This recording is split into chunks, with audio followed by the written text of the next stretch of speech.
I've just finally gone to see Depeche Mode M. And what follows now is my brutally honest review.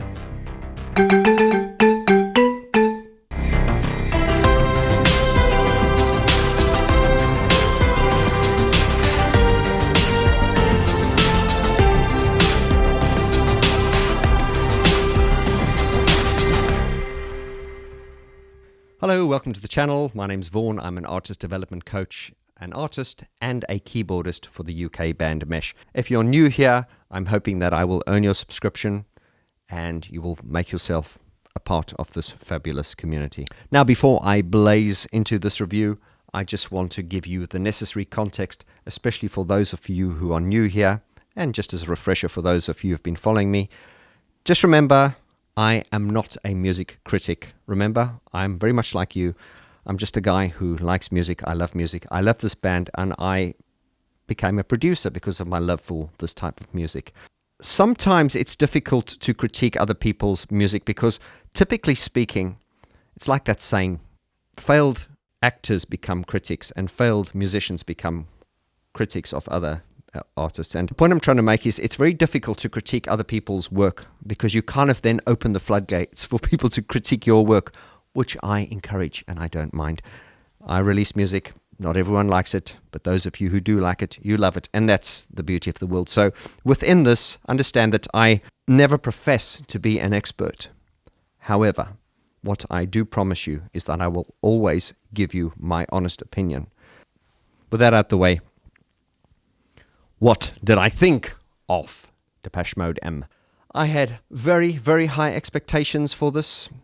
Remember my review I did on Spirit, my least favorite Depeche Mode album of all times.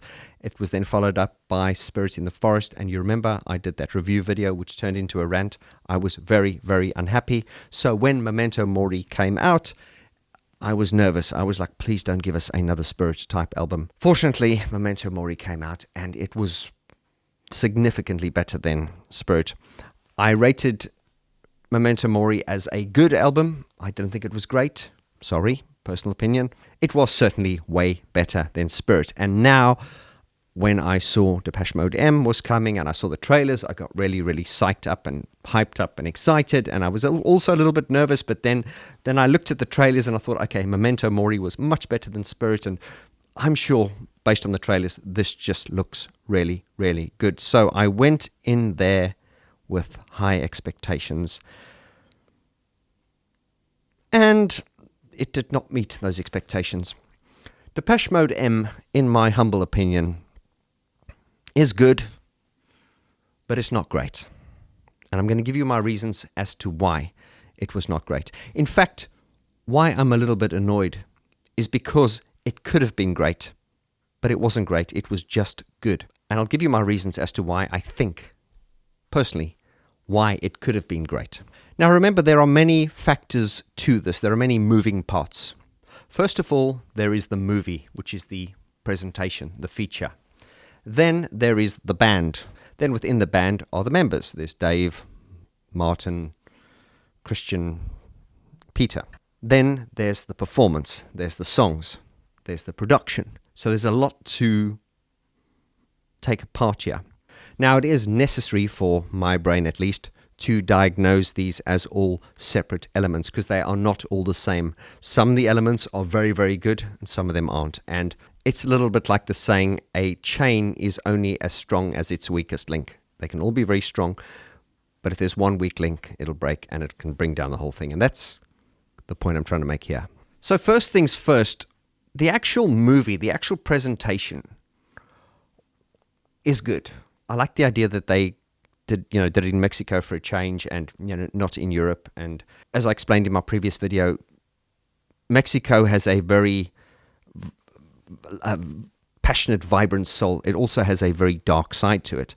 I also like in the video how they talk about how Mexico kind of laughs in the face of death. Now, Mexico have embraced this in their culture with their ceremony, the Day of the Dead. And I love that idea of celebrating someone's life. I think it's very, very positive. So the actual movie, the way it was put together and the way they combined it, very, very good. I think my expectation was different. And this is where I was personally disappointed. What was I expecting? Well, I guess what I would have liked to have seen. Now, in my mind, what I thought, if I thought about it, I thought we'd see a presentation where you see the band, snippets of the live shows, songs. But really what I wanted to see was like some behind the scenes stuff, whether it be footage of the band behind the scenes before they go onto stage or when they come off stage, a little bit like the 101 documentary. The funny thing was when Depeche Mode 101 came out, and a lot of you my age can resonate with what I'm saying here, I was so annoyed. I used to have it on a VHS cassette, and I used to be so annoyed every time those children would, the fans would pop up. I would fast forward it. I was only interested in seeing the segments of Depeche Mode. My favorite segment, as a lot of you, I loved the segment with Alan Wilder where he did that little demonstration where he was showing how he did Black Celebration, and that was such a short segment, and we all wanted more, and we all agreed that we really loved that. And with 101, we wanted to see less of the fans and we wanted to see more of the band. However, with this movie, because we've got so much, we have an abundance of live footage out on YouTube and in general, what I really wanted to see here, I really wanted to see less of the live performance and more of the behind the scenes stuff, because the actual songs and the full versions of those can be found in many places. Now, I like the fact that there was a lot of live songs, but I personally would have liked to have seen not necessarily the whole song, maybe just segments of the song and then some behind the scenes stuff. The 101 documentary was kind of messy. It was all over the place in a way. But I kind of liked the way it chopped and changed like that. Okay, it spent too much time with the fans, but I think in my mind, if this Depeche Mode M feature had kind of followed that 101 format where it kind of like, it was almost like a scrapbook where it would go from, okay, now we're on the road and, maybe the band in the dressing room and then maybe the band in a coffee shop. I really thought it was going to document the band a little bit more. Instead, what we got was whole songs, several songs from 3 different concerts. Obviously, this was filmed. It was songs taken from 3 different shows in Mexico City, and then, they took the best pieces together and then they edit it, and in between the songs, you'd have like, philosophical kind of artsy type of themes about Mexico and the dead, and it got a bit arty, and I don't mind a bit of arty fartiness, but that's the direction they chose. I personally would have liked to have seen more of the band behind the scenes, whether it be in a coffee shop or in the backstage or setting up or rehearsals or sound checking or something like that. I would have liked more behind the scenes footage. I don't know how you feel about that, but leave your comments in the description below and let me know your feelings. Let's get the conversation going. So that was really just my expectation. It was great to see the songs, but now we come into some of my harshest critique of this presentation. And that really is, I don't want to say the sound. This goes deeper than that. But let's look at it this way. When you go to a show, you've got the songs. Okay, these are Depeche Mode songs, no problem there. The songs are solid, we know this. You then have the performers, the musicians. Once again, no problems there. In fact, I felt that Dave and Martin, I felt their vocals were incredible on this. Really, really. When I watched Spirits of the Forest, I thought to myself, okay, the cracks are starting to show, especially on Dave. But I don't know if he's been working with a vocal coach now or whatever. Dave, to me, was on top form here. And I know there are some of you who like to criticize Dave about his shoes and the way the way he dances and stuff. And yeah, I mean, I have some feelings on that as well. You must understand, I would always respectfully put Dave Vaughn. I would rate him as the most outstanding frontman in the history of electronic music. I think it's fair to say that many of you wouldn't disagree with me when I say that. I really put him in the realms of Jim Morrison. I really, really do. And what made Dave Vaughn so iconic was, when Depeche Mode did 101 back in 1988, that was a groundbreaking show, because that sort of period, and especially that show 101 at the Pasadena Rose Bowl, that kind of showed people that electronic music wasn't necessarily kind of like nerdy, static guys behind a keyboard and singer standing still. And Dave Vaughn really had the kind of rock and roll vibe, even though their music wasn't rock and roll. Okay, they get a bit too rock and roll for my liking these days. That's another story. They were an electronic band, and Dave Gahan had this kind of like rock frontman presence. And this is where he's absolutely brilliant, and I can never mock him. His vocals in this performance were fantastic. Martin was fantastic. The vocals were great. In fact, the performances were very, very good. Live drumming, I've spoken about this till the cows come home. I've never been a fan of the live drumming. I think, it was Alan Wilder who brought live drums into Depeche Mode in Devotional, back in Songs of Faith and Devotion. And that worked really well, because there would be songs where Alan would be on the keyboards, and then there'd be songs where he'd play drums. And I've said this so many times, you can check my back catalogue. I personally feel that a lot of these songs do not benefit from live drums.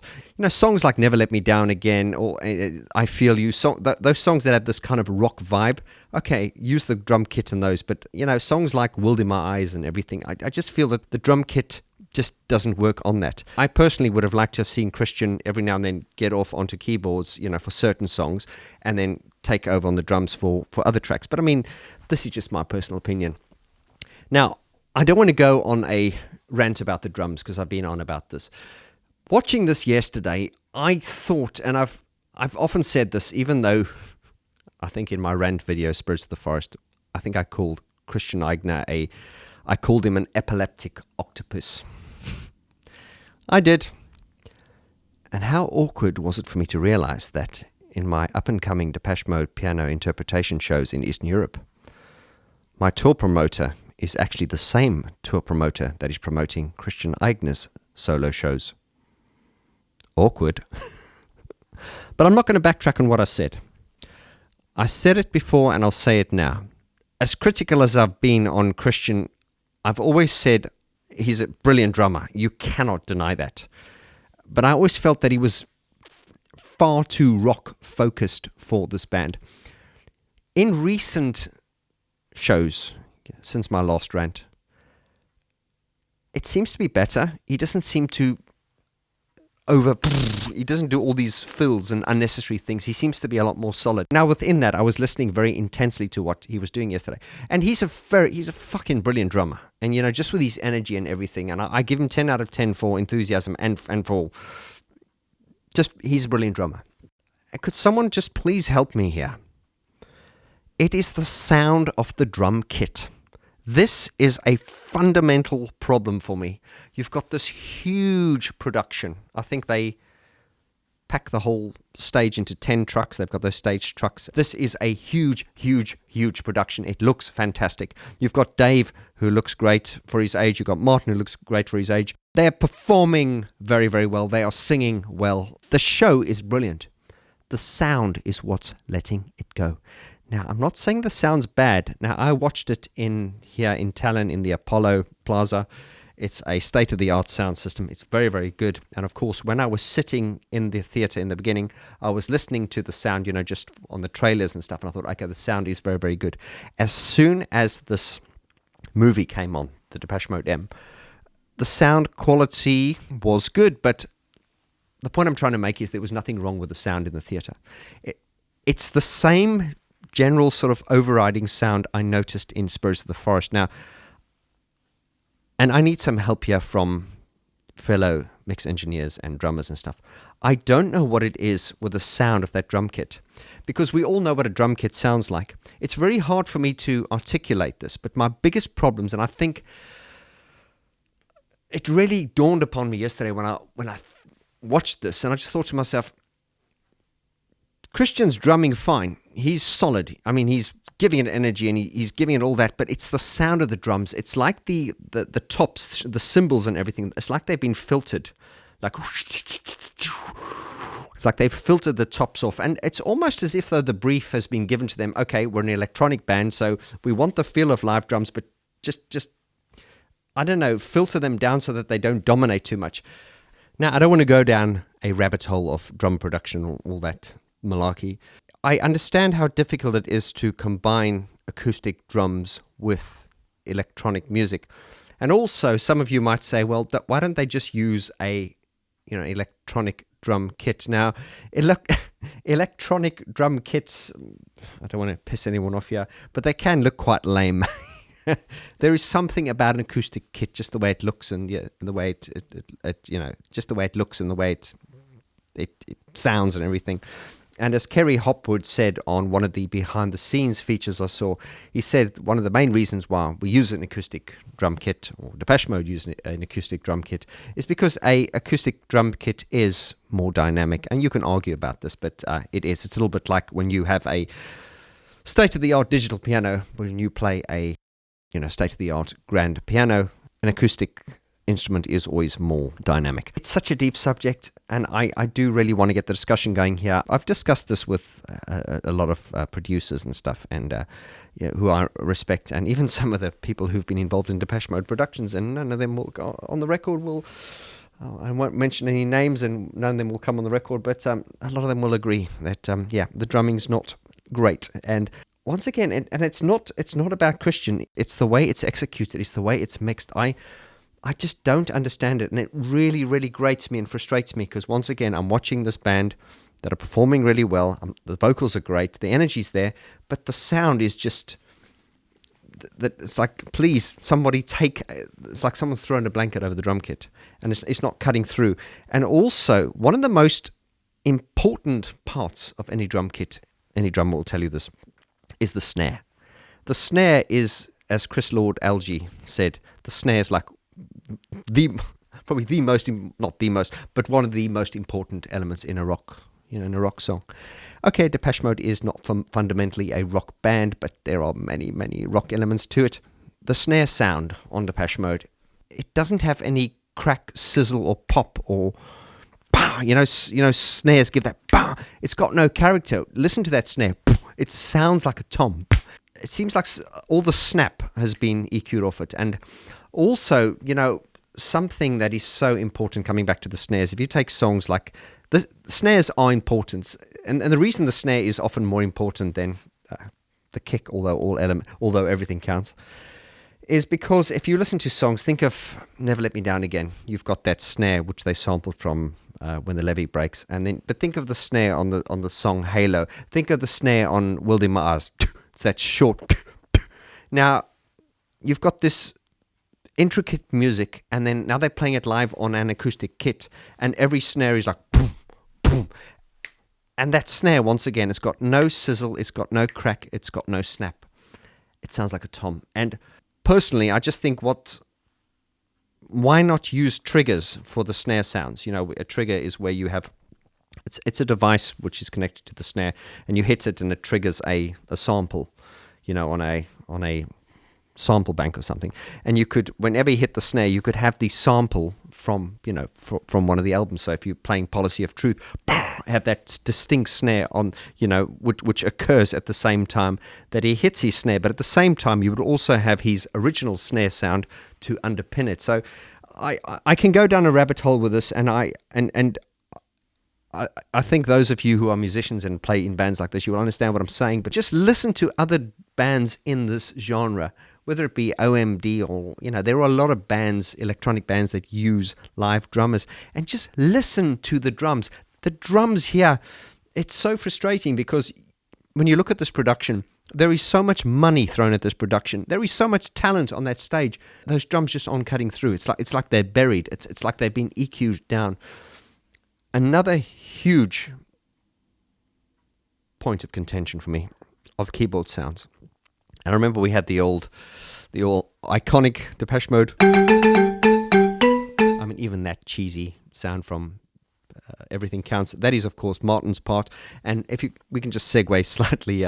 Martin has always played this part, and then Fletch or Alan would go Martin again. So in these days, Martin will go, and then Peter will go, and Martin again, and Peter Gordino again. Yeah, not much to do there, but the funny thing is, on this was so funny. Just watch Martin. I mean, this has been his part for years, but just watch him. Whereas he used to bash it out with one hand like this. Watch him now. Now he goes, and the camera zooms in on him, and he goes. He plays it with 2 fingers, and it's so funny, the concentration on his face. I couldn't help laugh. He's like, my Martin Gore laugh. Okay, I'm going to bash this out now. Here we go. Go, Pete. Again, Pete. God, I'm so childish. The keyboard sounds just seem so unimportant, and it's like when they come on with that song "My Cosmos Is Mine." It's got like this keyboard line that goes do do do do do do do that Martin's playing, or it's on the backing track, but it just sounds so thin and reedy. And something also noticed about a lot of the keyboard sounds are they're very sort of generic. Now, I don't want to get too nostalgic, but now just listen to this in isolation and look how this sound from 1985 still holds up.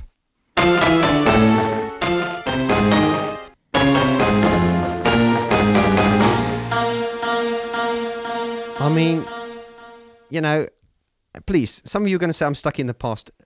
Please, fellow music producers and people with the ears, back me up here. I'm not saying that. I'm just saying that it's just clear to me that not so much on the records, but in the live shows, it just feels that there isn't the attention to detail to the live, to the keyboard sounds. Also, the song "Wrong." I was born in the wrong time. I mean, that's a kicking track. You know, it's got that sawtooth bass, and it really kicks. But then it's got the keyboard line. Do do do do do do do do do do do, and Peter, I think he's playing that, but the sound that he's using, it you know, it should be like it should be a really distorted, nasty, badass bitch sound, but he's using this like ding ding ding ding. It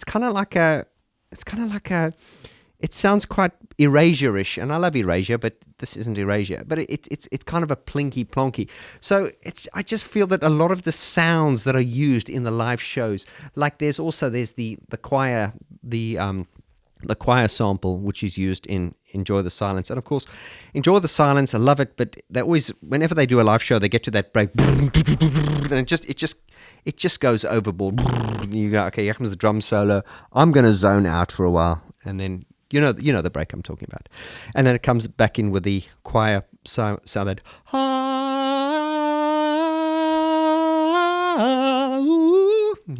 anyway, it's a choir sample. And on the record, and back in the days, that choir sample had elements of Martin's voice in it. Now, I don't know if Martin's voice was sampled and used within that choir sound, but it had that it had that beautiful sound to it, and now it's kind of like it's kind of like it just sounds to me like they've gone, yeah, not this one, yeah, no, not this one, yeah, that'll do. You know, it just sounds like that. Keyboard sounds in the live shows, they're secondary. They have this kind of sizzle, they have this kind of strange filter, and they don't feel like front and center, and they just don't feel prominent. They don't have the identity and the signature soul and core that a lot of that Depeche Mode was known for. I miss that detail in the keyboard sounds. And Depeche Mode production team, explain to me what's going on with the drum sound, or sort it out, or tell me to fuck off, because maybe I'm, once again, what do I know? It's not my taste. And I'm nitpicking now, because remember, a lot of these decisions come down to taste. And I'm just demonstrating my taste now. You may well disagree with me, and I know a lot of you do disagree with me, and I'm not arguing. I'm just giving you my taste. Like the song Never Let Me Down Again, it's got the piano part just before the chorus comes in. Dun, dun, dun, dun, dun, dun, dun, dun, dun. Peter Gordina does this. He uses this, he gives it this kind of honky-tonk, dun, dun, dun, dun, dun, dun, dun, dun. Gives it a bit of a bluesy kind of thing, and I'm like, oh, okay, I'm not feeling that. However, I've also done videos on Peter Gordina. I'm not going to criticize him. He's a fabulous musician. I'm not kissing his ass. He's a great musician. It's just I'm talking about some of the decisions that are made in the stuff. I just don't agree with, personally. For my personal taste, that is. Another thing, I don't know why, But let's take the song Stripped and Martin's part. That's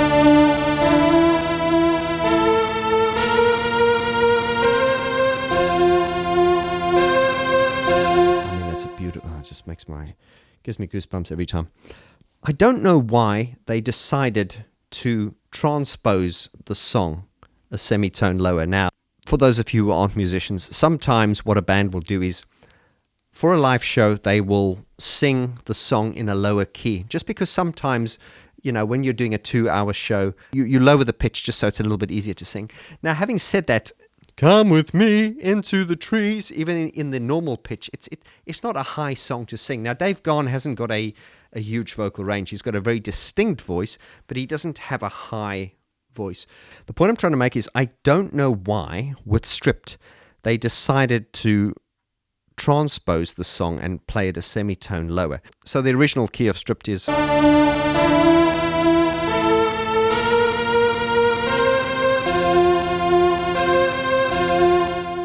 for some reason, they transpose it a semitone lower, and you get this...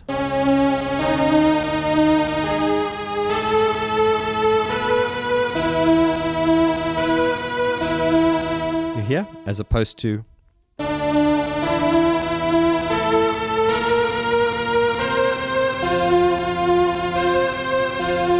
Now, can you hear by transposing it just a semitone lower how you're losing a lot of that sort of euphoric feel? Listen again. The original. And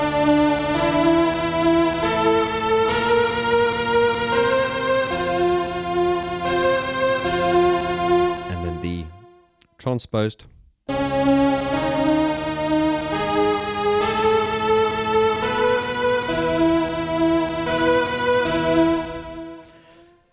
And to those of you who with perfect pitch, you'd probably have noticed it. I mean, I didn't even notice it. The first time I was watching it, I thought, why does Stripped sound so flat? It just doesn't have the energy. And it's because of that when I realized they'd actually transposed it a semitone lower. So it just becomes a lot more, it just feels a lot less energetic. And also the combination of now Christian playing those toms, boom, boom, boom, boom, boom, boom, boom, and once again he's hitting it on the mark. He's not fucking up. He's hitting it. He's putting so much heart into it. But it's just the EQ of it. If you listen to the drums on Stripped, on the record and the way it was done before, it was dum ba bam, bum bum ba ba, bum ba ba, bum bum ba ba, and you've got that snap and that crap.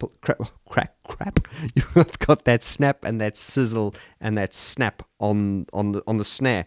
And now, what I felt they should have done was just have the drum sounds off Stripped as triggers, and then just play, bash those out, because a lot of those sounds are so sort of fundamental and iconic. It's very difficult to sort of replicate them live. But then again, you could argue and say, well, this is a live band. They're not trying to replicate the studio sound. And it's a difficult one, because I think, Depeche Mode, for all these reasons, were never a live band. They've always had elements. They've always been heavily produced. And in many ways, Depeche Mode these days have become the band which they were rebelling against in the beginning. Remember when they started off, they were like, never use the same sound twice. We only play keyboards. We never use rock cliches and stuff. They are very much, in some ways, becoming the band that they rebelled against when they started out. And of course, guys, you couldn't help yourself. You just had to get that song in one more time. Do do do do do do do do do do do do do do do do. I'm not sure what I'm looking for anymore. Do do do do do do do do. But I know that I'm harder to control. That's not the. I didn't even know the lyrics. I loved the song. I loved the album version, and I didn't mind that do do do do do do do do version. But it's overplayed now. Pete, we all know you can play the bass, but please, next tour, drop it. I must just say, one of the songs which really blew me away was Martin singing Soul With Me. I had taken my soul with me. That just sounded phenomenal. That to me, I walked away with, that stuck with me. That was phenomenal. It was probably because you didn't have the drums and the uninspired, generic keyboard sounds in there. It was just Peter playing the piano. Peter's a phenomenal pianist. I would personally, now my taste, I cannot criticize Peter Godino's piano playing. He is a master. For some of the acoustic stuff that Peter does with Martin, I personally prefer a sort of more woody type sound, and that sound he was using was more of a sort of like a it was more, it's hard to explain this, it was more like a shiny type of sound, and I would have liked a more dark and woody kind of sound. Anyway, that's nitpicking. But then again, remember, I hold this band to a higher standard than any other band, because they're the reason I got into music. But yeah, Martin's voice on Soul With Me was just phenomenal. So I personally feel that with greater attention to detail to the live keyboard sounds, and just sorting out that EQ, or there's just something off with the drums, and one day it's going to hit me, but I can't get it. I just feel that they're not there. And maybe one of the reasons is because it's a electronic band. They're trying to filter out the drums in such a way that they don't dominate. But it's difficult because when you got a drummer like Christian, I don't know him, but he seems to be quite like a free rock and roll kind of, he's energetic. I'll give him that. So let a little bit of that. If you've got a drummer like that who's that technical and that energetic, let him have some of it. But it's almost as if though we've got Christian for the energy, but we're going to just filter out. We're going to take all those cymbals, and because cymbals can be quite unruly, and then they're just going to filter it all out. But sometimes you need a bit of that crash and snap and sizzle, and it's just like all the sizzle and all the color and all the transients have been EQ'd out of the drum kit. It's very hard for me to explain this, but some of my geek friends in the industry, we've spoken about this, and I think you know where I'm coming from. Just that, and then the attention to the keyboard sounds. Other than that, Dave's performance, his vocals, everything, some of you have got problems with these moves and stuff. I don't really care about that. I do think there was one thing I'll comment on when it opened. The first shot we get of Dave Vaughn was not very flattering. I mean, Dave Vaughn is he's a very handsome man, and he's aging like fine wine, let's just face it. But the very first scene we get of him, I was like, oh my God, Count Dracula. It's just there was just something Dracula-like, and it was Halloween when I saw just the lighting, and, there was something in there. He just reminded me of Dracula when I first saw him. Oh my God, Dracula. But I can't criticize the performances. I think the vocals and that were very, very good. And the energy was great. Once again, it's the production, the keyboard sounds and the drums are which are a huge part of it. It comes down to taste, and I don't want to go down a geek talk rabbit hole now, but, as Dave Pensado, the mix engineer, I often quote him to my students, and I've said this on the channel before as well. Dave Pensado said that when you are mixing a record, you're not mixing to show your skill, you're mixing to show your taste.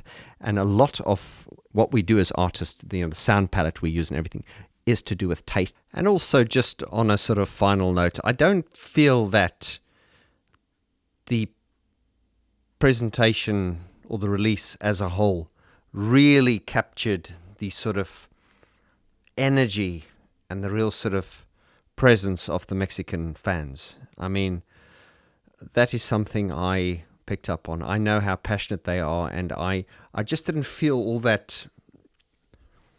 I don't think the release conveyed the energy as electrically as what it would have been. It couldn't have, but I just feel that along with the sort of things that I've addressed in this video, I just don't think came across.